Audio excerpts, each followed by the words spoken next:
মঙ্গলবার রাত 11টার দিকে গুলশান 2-এর 81 নম্বর সড়কের কনকর্ড কটেজের দিকে মিছিল নিয়ে যায় একদল লোক। প্রত্যক্ষদর্শীরা জানান, বাড়ির সামনে গিয়ে মূল ফটক ভেঙে ভেতরে প্রবেশ করে বিক্ষুব্ধরা। আমরা দেখতেছি যে অনেকগুলো প্রায় 50 জন লোকের মতো হইবে পোলাপান এই ভিতরে ঢুকে গেছে গেট ঠেললে। কালকেও আসছিল, কালকে ঢুকতে পারে না, কালকে গেট বন্ধ আছিল, কালকে 10টা থেকে রাত 2টা পর্যন্ত আছিল। সিকিউরিটি গার্ডকে বলছিল যে গেট খোলার জন্য, উনি খোলে নাই। পরে একজন গেট টপ করে ঢুকছে, ঢুকে পরে উপরে চলে গেছে ওনারা। পরে ভবনের 5 তলার বাসায় ঢুকে তছনছ করেন আলমারির ওয়ার্ড্রপ, লাগেজ থেকে শুরু করে বিভিন্ন সরঞ্জাম। রাত 12টার দিকে ঘটনাস্থলে যায় গুলশান থানা পুলিশ।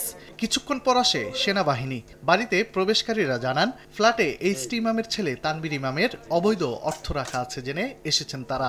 এখানে আমরা এভিডেন্স খুঁজতেছি, এখানে কার সাথে লিংক আছে না আছে। আমরা যা করার আমরা করছি, আপনারা যা করার করছেন জান। আমরা এখানে যেই সূত্র খবর পেয়েছি যে যেখানে যারা যে ছাত্র জনতা যারা হত্যাকারী এখানে আছে।